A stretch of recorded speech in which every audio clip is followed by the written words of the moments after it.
Hello and welcome to 100% marks. आज हम लोग डिस्कस करेंगे class 9 chapter 1 matter in our surroundings का सेकेंड पार्ट। तो चलिए शुरू करते हैं। तो इस वीडियो में पहला क्वेश्चन है that what are the characteristics of particles of matter. मतलब कि पार्टिकल्स ऑफ मैटर का क्या क्या प्रॉपर्टीज़ होता है या क्या कैरेक्टरिस्टिक्स होता है, वो इस क्वेश्चन में आपको लिखना है। तो इसमें पहला कैरेक्टरिस्टिक है दैट पार्टिकल्स ऑफ मैटर बहुत ही छोटे होते हैं साइज़ में, that they are very small in size. दूसरा कैरेक्टरिस्टिक है कि पार्टिकल्स ऑफ मैटर के बीच में बहुत स्पेसेस अवेलेबल होता है, जैसा कि हम लोगों ने प्रीवियस वीडियो में भी पढ़ा था दैट पार्टिकल्स ऑफ मैटर के बीच में एम्प्टी स्पेसेस होता है जिसको हम कहते हैं इंटरमॉलिक्यूलर स्पेस। दूसरा कैरेक्टरिस्टिक होता है दैट पार्टिकल्स ऑफ मैटर हमेशा कंटिन्यूअसली मूव करते रहते हैं, that they are continuously in motion. और लास्ट प्रॉपर्टी, फोर्थ प्रॉपर्टी या फोर्थ कैरेक्टरिस्टिक है दैट पार्टिकल्स ऑफ मैटर एक दूसरे को अट्रैक्ट करते हैं, मतलब उनके बीच एक फोर्स ऑफ अट्रैक्शन काम करती है, एक पार्टिकल दूसरे पार्टिकल को अपनी तरफ खींचता रहता है हमेशा। तो अब हमें इन कैरेक्टरिस्टिक्स को एक्टिविटीज़ के मदद से समझना है। सो पहला कैरेक्टरिस्टिक था दैट पार्टिकल्स ऑफ मैटर बहुत ही छोटे होते हैं साइज़ में। तो इसको समझने के लिए हमारे पास एनसीईआरटी की एक्टिविटी है, एक्टिविटी 1.2, जिसमें हमें एक पोटेशियम परमैंगनेट का एक क्रिस्टल लेना है। पोटेशियम परमैंगनेट का फॉर्मूला होता है KMnO4। ये क्रिस्टल दिखने में डार्क पर्पल कलर का होता है और इस क्रिस्टल को आपको 100 ml ऑफ वाटर में डिज़ोल्व कर देना है। ये पूरी तरीके से पानी में सोल्यूबल होता है, तो ये घुल जाएगा पानी में और एक पर्पल कलर का या डार्क पिंक कलर का सोल्यूशन आपको मिलेगा। इसके बाद जो सोल्यूशन आपको मिलता है, जो मिक्सचर आपको मिलता है, उसमें से आपको 10 ml सोल्यूशन बाहर निकालना है और उसको फिर से 90 ml क्लियर वाटर में फिर से उसको मिक्स कर देना है। तो आपको एक नया सोल्यूशन मिल जाएगा जो कि पिंक कलर का होगा, लेकिन उसकी जो कलर की इंटेंसिटी होगी वो पहले वाले सोल्यूशन से थोड़ी कम होगी। मतलब ये थोड़ा लाइटर पिंक होगा और पहले वाला सोल्यूशन डार्क पिंक होगा। तो हमने एक्चुअली यहाँ पर क्या किया, हमने एक्चुअली सोल्यूशन को डाइल्यूट किया। डाइल्यूट किया मतलब कि उसमें पानी की क्वांटिटी हम लोगों ने इंक्रीज़ कर दी, जिसके वजह से जो कलर है वो धीरे धीरे फेंट होता हुआ यहाँ पर हम देख रहे हैं। तो ऐसा ही डाइल्यूशन आपको 5 to 8 टाइम्स करते जाना है और आप देखेंगे कि जो लास्ट में आपको सोल्यूशन मिलेगा KMnO4 का, वो एकदम ही लाइट पिंक कलर का होगा और जो फर्स्ट सोल्यूशन आपने सबसे पहले बनाया है उसका कलर डार्क पिंक कलर का होगा। तो इन दोनों सोल्यूशन में कलर डिफरेंसेस हमें क्यों दिख रहा है? वो इसीलिए दिख रहा है कि एक पोटेशियम परमैंगनेट का क्रिस्टल जब 100 ml में मिक्स किया जाता है वाटर में, तो वो अपने आप को बहुत से छोटे पार्टिकल्स में ब्रेक कर लेता है और इंटरमॉलिक्यूलर स्पेसेस में खुद को सेटल कर लेता है। ये वाली कॉन्सेप्ट हम लोगों ने पहले वीडियो में पढ़ी थी। लेकिन जैसे जैसे हम पानी की क्वांटिटी इंक्रीज़ करते हैं, जैसे जैसे हम हर बार उस सॉल्यूशन को डाइल्यूट करते जाते हैं, उस तरीके से हर एक क्रिस्टल जो कि बहुत छोटे पार्टिकल्स में टूट गया था, वो और अपने आप को और स्मॉलर पार्टिकल्स में ब्रेक करता जाता है। इसलिए फाइनली जो आपको सॉल्यूशन मिलेगा, जो बिल्कुल ही फेंट पिंक कलर का या लाइट पिंक कलर का सॉल्यूशन होगा, उसमें जो पार्टिकल का साइज़ है वो बहुत ज़्यादा छोटा है as that compare to the first solution जो कि डार्क पिंक कलर का है। तो इस पूरे एक्टिविटी से हम ये समझ रहे हैं कि कोई भी मैटर जो आपके आसपास है उसमें जो पार्टिकल्स प्रेजेंट है वो बहुत ही ज़्यादा छोटे हैं और वो खुद को बहुत छोटे पार्टिकल्स में ब्रेक कर सकते हैं। नेक्स्ट कैरेक्टरिस्टिक है दैट पार्टिकल्स ऑफ मैटर के बीच में प्रेजेंट होता है एम्प्टी स्पेसेस, खाली जगह प्रेजेंट होती है कोई भी पार्टिकल के बीच। तो ये खाली जगहों को हम क्या कहते हैं? What are these empty spaces called as? These are called as intermolecular spaces और interparticle space। तो intermolecular या interparticle का मतलब क्या हुआ? इंटर का मतलब होता है दो या दो से ज़्यादा चीज़ों के बीच, और पार्टिकल मतलब obviously particle of matter, and space मतलब खाली जगह। मतलब पार्टिकल्स के बीच में जो खाली स्पेस है उसको हम कहेंगे इंटर पार्टिकल स्पेस। इस चीज़ के बारे में हम लोगों ने अपने पहले वीडियो में मैंने डिस्कस किया हुआ है। आपको अगर यहाँ पर क्लियर नहीं होता है तो आप वहाँ पर भी जाकर फर्स्ट वीडियो में इस चीज़ को फिर से देख सकते हैं। तो हम लोगों ने एक्टिविटी 1.1 और एक्टिविटी 1.2 में इस चीज़ को देखा है, इस चीज़ को समझा है एक्टिविटी के थ्रू, दैट पार्टिकल्स के बीच में स्पेसेस होते हैं जिनको हम कहते हैं इंटरमॉलिक्यूलर स्पेस या इंटर पार्टिकल स्पेस। इसीलिए उन एक्टिविटीज़ को यहाँ पर मैं दोबारा रिपीट नहीं करूँगी। आप चाहें तो एक्टिविटी 1.1 देख सकते हैं प्रीवियस वीडियो में, और एक्टिविटी 1.2 अभी जस्ट पहले हम लोग डिस्कस कर चुके हैं। तो उन दोनों एक्टिविटीज़ के बेसिस पर हम ये समझ पा रहे हैं कि पार्टिकल्स के बीच होता है खाली जगह जिसको हम कहते हैं इंटर पार्टिकल स्पेस और इंटरमॉलिक्यूलर स्पेस। थर्ड कैरेक्टरिस्टिक है that particles of matter are continuously moving, मतलब कि particles of matter continuously move करते रहते हैं, कभी भी वो स्टिल नहीं होते हैं, पार्टिकल्स हमेशा मोशन में होते हैं। तो इस चीज़ को प्रूव करने के लिए एनसीईआरटी में 3 एक्टिविटीज़ दी गई हैं, एक्टिविटी 1.3, एक्टिविटी 1.4 और एक्टिविटी 1.5। तो इन तीनों को हम लोग 1 बाय 1 डिस्कस करेंगे और समझेंगे कि ये पॉइंट कैसे वैलिड है, कैसे सही है। तो एक्टिविटी 1.3 में आपको इंसेंस स्टिक लेना है। इंसेंस स्टिक मतलब कि अगरबत्ती लेनी है और उसको बिना जलाए आपको कमरे के एक कोने में उसे रखना है, और आपको ये देखना है कि आप कितने दूर पर खड़े रहेंगे कि आपको उसकी स्मेल मिलेगी। डेफिनेटली कि आपको उस इंसेंस स्टिक के बहुत ही पास जाना पड़ेगा उसका स्मेल ऑब्ज़र्व करने के लिए। लेकिन जैसे ही आप उस इंसेंस स्टिक को जलाते हैं, जैसे ही आप उसको इग्नाइट करेंगे और उसको कमरे के कोने में लगाकर अगर आप कमरे के बाहर भी निकल जाते हैं तो वो स्मेल धीरे धीरे कुछ टाइम के बाद आप तक ज़रूर पहुंचती है और आप उसके स्मेल को ऑब्ज़र्व कर पाते हैं। तो ऐसा क्यों होता है? ऐसा इसीलिए होता है क्योंकि फर्स्ट केस में जब इंसेंस स्टिक को जलाया नहीं गया था, जब वो एक अनलिट इंसेंस स्टिक था, तो उसमें से कोई भी स्मोक बाहर नहीं निकल रहा था। इंसेंस स्टिक अपने सॉलिड स्टेट में था, तो इसीलिए उसके स्मेल को आपको ऑब्ज़र्व करने के लिए उसके बहुत पास जाना पड़ रहा था। लेकिन सेकेंड केस में जैसे ही हम लोगों ने इंसेंस स्टिक को जलाया तो उससे निकलने लगता है स्मोक, जो कि इंसेंस स्टिक को जब हम जला रहे हैं तो उससे स्मोक प्रोड्यूस होता है, और वही स्मोक धीरे धीरे आप तक पहुंचता है, और उस स्मोक को जब आप इनहेल करते हैं तब आपको उसके स्मेल का एहसास होता है। तो ये जो धुआं है वो आप तक कैसे पहुंच रहा है? वो ऐसे पहुंच रहा है कि उसमें कुछ पार्टिकल्स प्रेजेंट है और वो कंटिन्यूसली मूव कर रहे हैं, वो आप तक पहुंच रहे हैं। पहुंच कैसे रहे हैं? क्योंकि वो मूव कर रहे हैं। तो यहाँ पर हम ये प्रूव कर पाते हैं कि गैसेस, मतलब कि यहाँ पर धुआं का बात हो रहा है, इंसेंस स्टिक के स्मोक का हम बात कर रहे हैं, तो वो क्या है? वो एक टाइप का गैस है। तो वो गैस आप तक पहुँच रहा है, तो इसका मतलब है कि मैटर के पार्टिकल्स, गैशियस पार्टिकल्स मूव कर पाते हैं और आप तक पहुँच पाते हैं। तो ये तो हो गई कि गैसेस मूव कर पाते हैं, लेकिन क्या लिक्विड्स और सॉलिड्स मूव कर पाते हैं? उसके लिए नेक्स्ट एक्टिविटी समझनी पड़ेगी। नेक्स्ट एक्टिविटी है एक्टिविटी 1.4। इसमें हम लोगों ने 2 बीकर लिया है, दोनों में हम लोगों ने ample amount of water fill कर दिया है। पानी भर देने के बाद आपको दोनों बीकर में 2 अलग अलग टाइप के लिक्विड्स के एक एक ड्रॉप को डालना है। फर्स्ट बीकर में आपको डालना है इंक, वो कोई भी कलर का हो सकता है। आप black ink, blue ink, red ink, जो भी इंक अवेलेबल हो उस इंक को आप उसमें डालेंगे, एक ड्रॉप डालेंगे और उसको स्टर बिल्कुल नहीं करेंगे, आप उसको खुद से डिज़ोल्व होने का टाइम देंगे। और दूसरे बीकर में आपको डालना है हनी, और उसको भी आपको स्टर नहीं करना है, आपको मिक्स नहीं करना है और उसको खुद से डिज़ोल्व होने के लिए छोड़ देना है। तो आप ये देखेंगे कि कुछ टाइम के बाद दोनों बीकर में जो आपने एक एक ड्रॉप इंक और एक ड्रॉप हनी डाली थी, वो कुछ टाइम के बाद वो खुद ही डिज़ोल्व हो जाता है। तो ये डिज़ोल्व कैसे हो पा रहा है?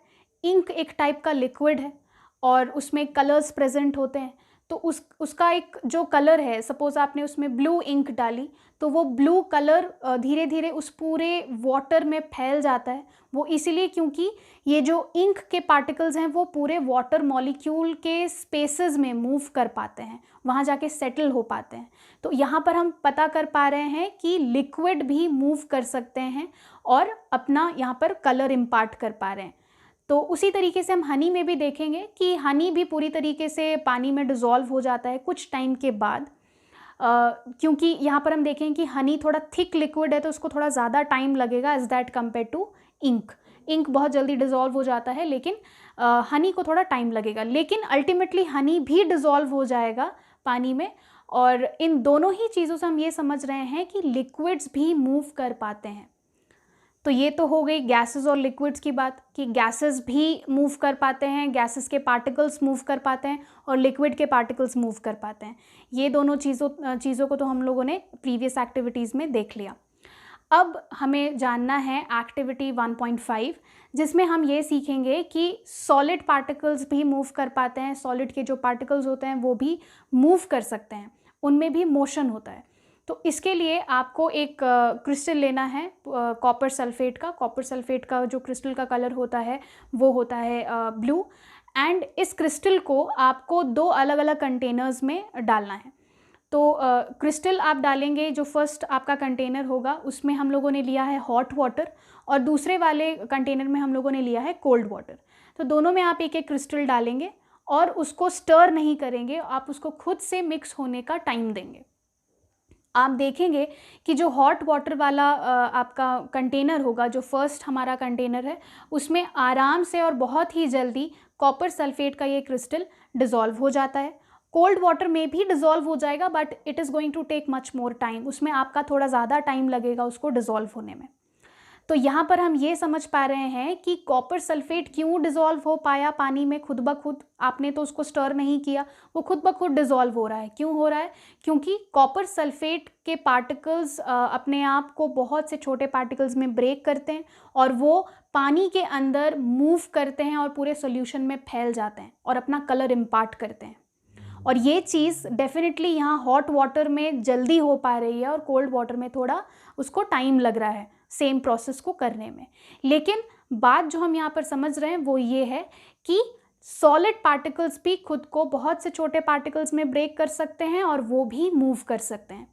तो जो भी एक्टिविटीज़ हम लोगों ने अभी डिस्कस की है, एक्टिविटी 1.3, एक्टिविटी 1.4 और एक्टिविटी 1.5, इन तीनों से ये क्लियर होता है कि मैटर चाहे किसी भी फॉर्म में हो, चाहे वो गैस हो, लिक्विड हो, सॉलिड हो, वो मूव कर सकता है, उनमें मोशन होता है।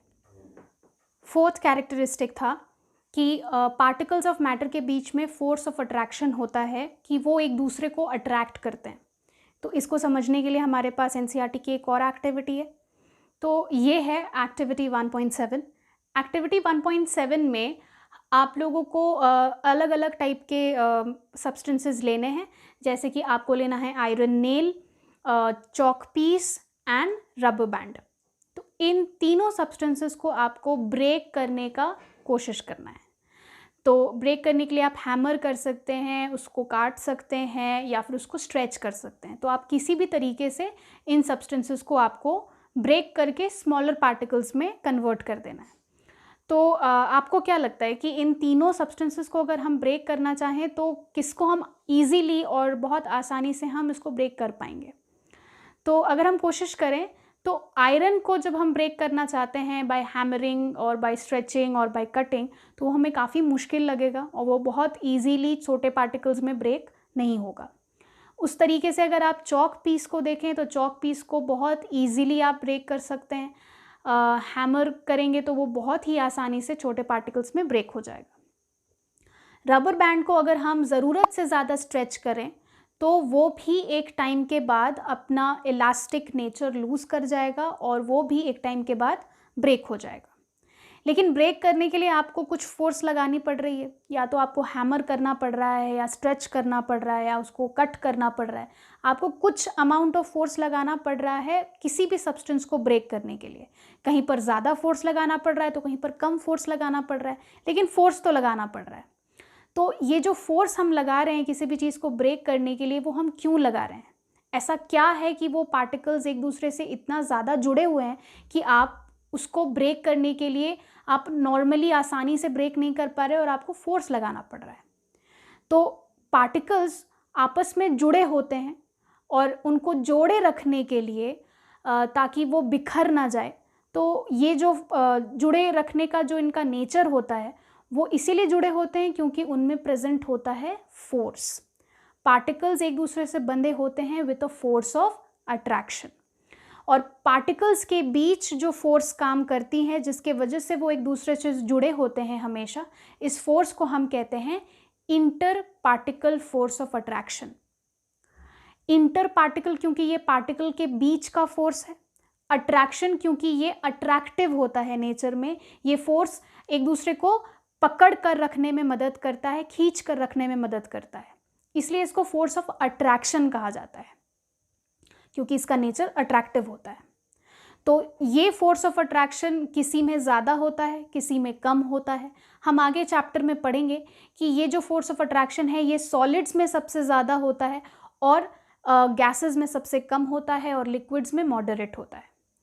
और इसीलिए इस एक्टिविटी में आप देख रहे हैं कि आयरन को ब्रेक करने में उसको काफ़ी टाइम लग रहा है क्योंकि आयरन एक सॉलिड है और बहुत ही उसके पार्टिकल्स टाइटली पैक्ड होते हैं और उनमें जो फोर्स ऑफ अट्रैक्शन है पार्टिकल्स के बीच वो बहुत हाई है, इसलिए उसको ब्रेक करने में बहुत फोर्स लग रहा है और वो इजीली ब्रेक नहीं होता है। लेकिन चॉक पार्टिकल भी उसके जगह पर अगर हम देखें कि चॉक का एक टुकड़ा, उसको ब्रेक करना बहुत इजी है, बहुत आसानी से इसको ब्रेक कर लेते हैं इवन दो वो एक सॉलिड है। वो इसीलिए क्योंकि चॉक का पार्टिकल जो उनके बीच जो फोर्स ऑफ अट्रैक्शन होता है वो थोड़ा वीक होता है, भले ही वो सॉलिड है लेकिन उनके बीच फोर्स ऑफ अट्रैक्शन उतनी स्ट्रांग नहीं होती है क्योंकि पार्टिकल्स उतना टाइटली पैक्ड नहीं होते हैं, इसलिए उसको आप आराम से आसानी से ब्रेक कर सकते हैं। नेक्स्ट जो एक्टिविटी है एक्टिविटी 1.8, उस एक्टिविटी में भी आपको इसी कॉन्सेप्ट को समझाने का कोशिश किया जा रहा है। उस एक्टिविटी में आपको एक टैप ऑन करना है, पानी का एक नल ऑन करना है और उससे वाटर स्ट्रीम बहने लगेगी। उस वाटर स्ट्रीम को आपको कोशिश करना है कि आप किसी भी तरीके से उस वाटर स्ट्रीम को काट सके बीचों बीच। आप सिज़र का यूज़ कर सकते हैं, आप किसी भी चीज़ का यूज़ कर सकते हैं। तो कहने में तो ये बिल्कुल ही मजाक लग रहा है क्योंकि हम सब जानते हैं कि हम एक वाटर स्ट्रीम को काट कर 2 टुकड़ों में नहीं बांट सकते हैं, वो बिल्कुल नियरली इम्पॉसिबल है कि हम वैसा बिल्कुल नहीं कर सकते हैं। अगर हम कोशिश भी करें तो उसके जस्ट नेक्स्ट सेकेंड ही वो वाटर स्ट्रीम फिर से आपस में जुड़ जाएगा और एक कंटिन्यूअस वाटर फ्लो में कन्वर्ट हो जाएगा।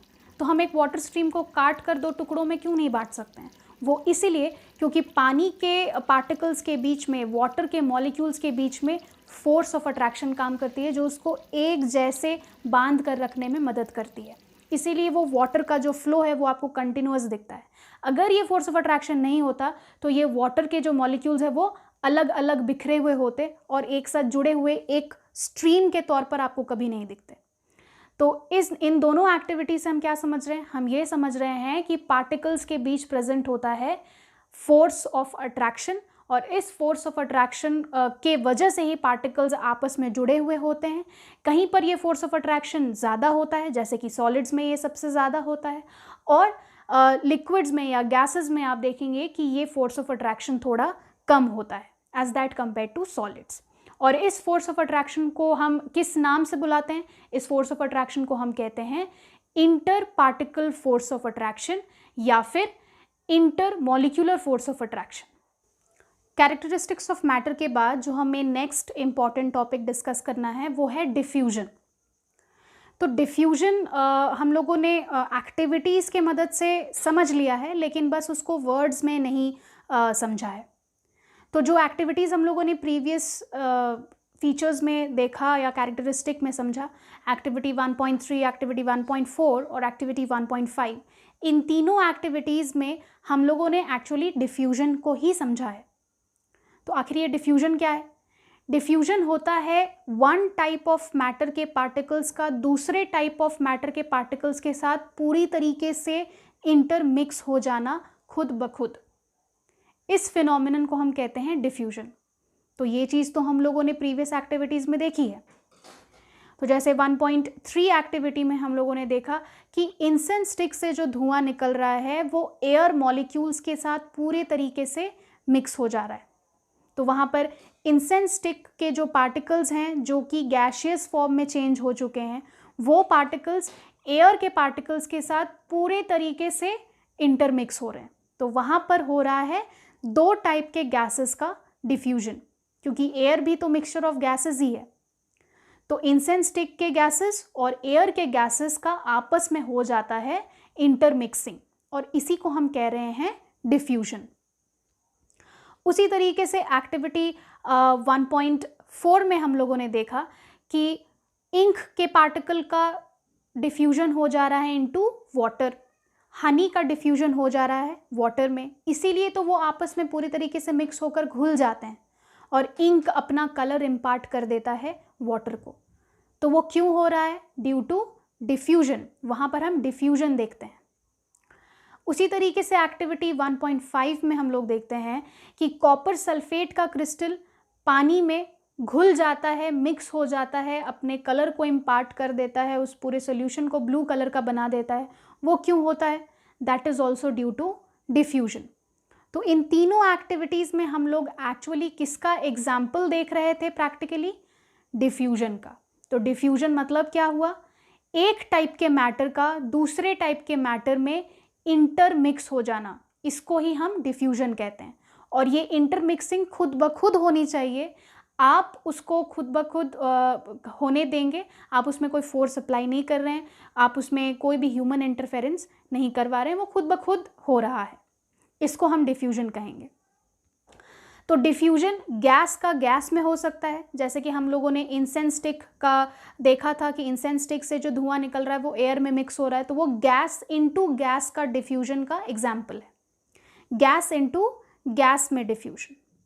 उसी तरीके से इंक का पानी में घुल जाना लिक्विड का लिक्विड में डिफ्यूजन का एग्जाम्पल है। उसी तरीके से कॉपर सल्फेट का पानी में डिसॉल्व हो जाना या पोटेशियम परमैंगनेट का पानी में डिसॉल्व हो जाना, ये दोनों सॉलिड का लिक्विड में डिफ्यूजन का एग्जाम्पल है। तो इस तरीके से तो आप और भी बहुत से एग्जाम्पल खुद ब खुद सोच सकते हैं कि कितने सारे स्टेट्स ऑफ मैटर दूसरे स्टेट्स ऑफ मैटर में खुद ब खुद मिक्स हो जाते हैं। तो ये सब डिफ्यूजन के एग्जाम्पल्स हैं। इसके बाद डिफ्यूजन करने के लिए पार्टिकल्स को मूव करना पड़ता है, जैसे कि इंसेंस स्टिक का जो धुआं है वो अगर दूर तक नहीं जाएगा तब आपको उसकी स्मेल नहीं मिलेगी, और दूर तक जाने के लिए उसे एयर के साथ मिक्स होना पड़ रहा है, और मिक्स होने के लिए भी उसको मूव करना पड़ रहा है। उसी तरीके से इंक के जो पार्टिकल्स हैं उनको भी मूव करना पड़ रहा है पानी में, तभी वो डिफ्यूजन कर पा रहे हैं, डिसॉल्व हो पा रहे हैं। उसी तरीके से कॉपर सल्फेट के पार्टिकल्स भी जब खुद को बहुत छोटे पार्टिकल्स में ब्रेक कर लेते हैं तब भी वो मूव करते हैं सॉल्यूशन में, तभी घुल पाते हैं, डिसॉल्व हो पाते हैं और डिफ्यूजन कर पाते हैं। तो ये मूवमेंट बहुत ज़रूरी है, तभी डिफ्यूजन हो पाता है। अब मूवमेंट करना भी तो एक टाइप का काम है, और किसी भी काम को करने के लिए हमें क्या चाहिए होती है? एनर्जी। अब मूव करने के लिए जो हमें एनर्जी चाहिए होती है उसको हम कहते हैं काइनेटिक एनर्जी। तो अब ये काइनेटिक एनर्जी मतलब, काइनेटिक एनर्जी वो एनर्जी है जिसके मदद से कोई भी पार्टिकल मूव कर पाता है। मूव करने के लिए जो एनर्जी मदद करेगी वो होगी काइनेटिक एनर्जी। अब ये काइनेटिक एनर्जी का कुछ प्रॉपर्टीज है। ये काइनेटिक एनर्जी टेम्परेचर के साथ इंक्रीज होती है।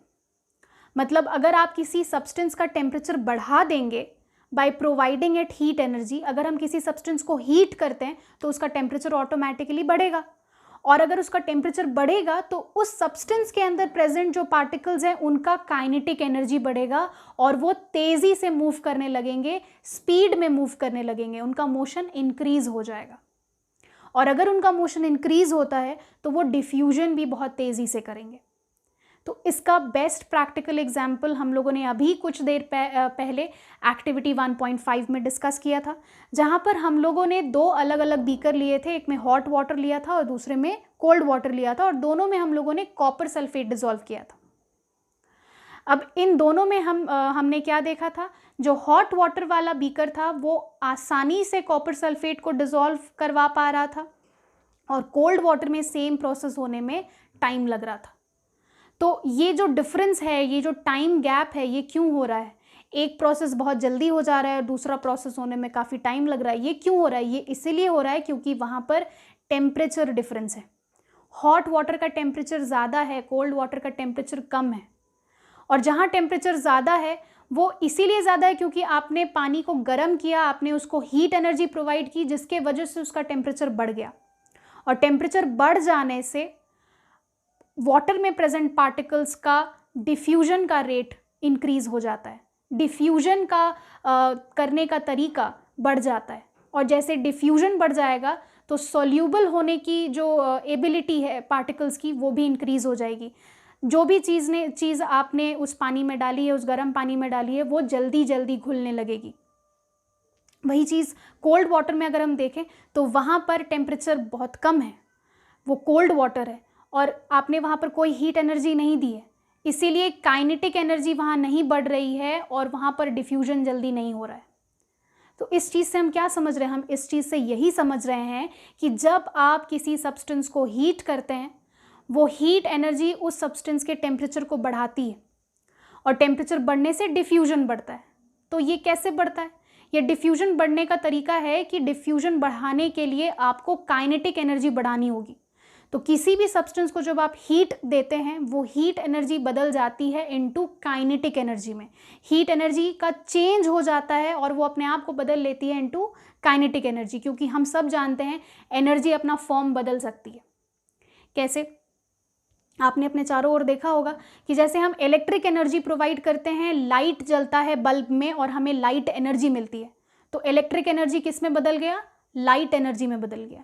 तो उसी तरीके से जब आप वाटर को हीट करेंगे, आप उसको हीट एनर्जी प्रोवाइड करेंगे, तो वाटर के पार्टिकल्स का काइनेटिक एनर्जी बढ़ जाएगा और उसका काइनेटिक एनर्जी बढ़ेगा तो वाटर मॉलिक्यूल्स का मूवमेंट बढ़ेगा, उसका मूव करने का एबिलिटी बढ़ जाएगा, वो जल्दी जल्दी स्पीड में मूव करेंगे और उनके स्पीड में मूव करने से ही जल्दी से जो कॉपर सल्फेट आपने डाला है वो जल्दी से घुलने लगेगा, उसका डिफ्यूजन फास्ट होगा।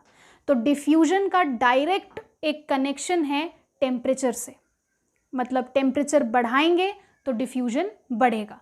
इसके पीछे रीज़न कि टेम्परेचर तब बढ़ता है जब हम हीट एनर्जी देते हैं और हीट एनर्जी देंगे तो वो बदल जाएगा काइनेटिक एनर्जी में और काइनेटिक एनर्जी के बढ़ जाने से मूवमेंट बढ़ेगा और मूवमेंट के बढ़ जाने से डिफ्यूजन बढ़ेगा। दूसरी चीज़ होती है जिस पर डिफ्यूजन डिपेंड करती है कि डिफ्यूजन फास्ट होगा या स्लो होगा, वो ये कि आप डिफ्यूजन करवा किस टाइप के फॉर्म ऑफ मैटर में कर रहे हैं, किस टाइप के फॉर्म ऑफ मैटर में आपको डिफ्यूजन करना है, इस पे भी डिपेंड करता है कि डिफ्यूजन जल्दी होगा, धीरे होगा, मॉडरेट रेट से होगा, ये भी उस चीज़ पे डिपेंड करता है। तो देखा ये गया है कि जहाँ पर इंटरमॉलिक्यूलर स्पेसेस ज़्यादा होता है वहाँ पर डिफ्यूजन फास्ट होता है, मतलब गैसेस के बीच पार्टिकल स्पेस बहुत ज़्यादा है, इसीलिए गैसेस बहुत आसानी से डिफ्यूजन कर पाते हैं। लेकिन वही चीज़ सॉलिड्स को डिफ्यूजन करने में थोड़ा टाइम लगता है, क्योंकि सॉलिड में उतना इंटरमॉलिक्यूलर स्पेसेस नहीं होता है। तो जहाँ पर जितना खाली जगह होगा वहाँ पर आसानी होगा पार्टिकल्स को मूव करने में और इसीलिए वो बहुत तेज़ी से मूव कर पाएंगे और डिफ्यूजन कर पाएंगे। तो स्टेट ऑफ मैटर पे भी डिपेंड करता है कि डिफ्यूजन कहाँ पर जल्दी होगा। तो गैसेस में इसीलिए डिफ्यूजन जल्दी होता है, सॉलिड्स में डिफ्यूजन सबसे स्लो होता है और लिक्विड्स में ना बहुत जल्दी होता है और ना बहुत स्लो होता है, वहाँ पर एक मॉडरेट रेट होती है डिफ्यूजन की। तो इस चीज़ को आप बहुत ही ईजिली इन प्रीवियस एक्टिविटीज़ में समझ सकते हैं। प्रीवियस एक्टिविटी में हम लोगों ने देखा था कि इंसेंस स्टिक का स्मेल बहुत ही जल्दी आप तक पहुंच जाता है जब आप उसको लाइट अप कर देते हैं, आप जब उसको जलाते हैं। लेकिन सेम चीज़ अगर आपको कहा जाए कि क्या वही टाइम ड्यूरेशन में, उसी टाइम ड्यूरेशन में क्या कॉपर सल्फेट का क्रिस्टल पानी में तुरंत घुल पाता है, तो आप देखेंगे कि कॉपर सल्फेट क्रिस्टल को डिज़ोल्व होने में ज़्यादा टाइम लगेगा और इंसेंस स्टिक का स्मेल पहुंचने में कम टाइम लगेगा। वो क्यों? वो इसीलिए क्योंकि गैस में डिफ्यूजन जल्दी होता है, लेकिन सॉलिड का लिक्विड में डिफ्यूजन थोड़ा लेट होता है, वो थोड़ा स्लो प्रोसेस है। क्योंकि सॉलिड्स को जब ब्रेक करना है और उसको जब इंटरमॉलिक्यूलर स्पेसेस में जाना है तो वो एक लिक्विड के इंटरमॉलिक्यूलर स्पेसेस में जा रहा है, जो कि गैसेस के कंपैरिजन में थोड़े छोटे होते हैं, इसलिए वहाँ पर डिफ्यूजन थोड़ा स्लो है। लेकिन गैस को जब गैस के अंदर डिफ्यूज़ करना है तो वहाँ बहुत एम्प्टी स्पेसेस अवेलेबल है, क्योंकि गैस के जो पार्टिकल्स होते हैं वो बहुत ही लूजली पैक्ड होते हैं, उनके बीच बहुत एम्प्टी स्पेसेस, बहुत इंटरमॉलिक्यूलर स्पेसेस अवेलेबल होती है, इसीलिए वहाँ पर डिफ्यूजन फास्ट होता है। तो इस पॉइंट से हम ये समझ रहे हैं कि गैसेस में डिफ्यूजन होता है सबसे फास्ट, लिक्विड्स में होता है उनसे थोड़ा सा स्लो और सॉलिड्स में होता है सबसे स्लो। तो ये दोनों फैक्टर्स हैं जिन पर डिफ्यूजन डिपेंड करता है। तो पहला फैक्टर हमने पढ़ा काइनेटिक एनर्जी, टेम्परेचर, जिस पे डिपेंड करता है डिफ्यूजन। टेम्परेचर बढ़ाएंगे, काइनेटिक एनर्जी बढ़ेगा और डिफ्यूजन बढ़ेगा। उसी तरीके से दूसरा पॉइंट हमने देखा states of matter. States of matter में हम लोगों ने देखा कि गैसेस में डिफ्यूजन सबसे जल्दी होता है और सॉलिड्स में डिफ्यूजन सबसे स्लो होता है। तो ये दोनों फैक्टर्स हैं जिस पर रेट ऑफ डिफ्यूजन डिपेंड करता है। तो अभी तक हम लोगों ने जो भी पढ़ा है उस पर बेस्ड हम लोग अब कुछ क्वेश्चंस डिस्कस करते हैं। तो चलिए शुरू करते हैं।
इस वीडियो में इतना ही।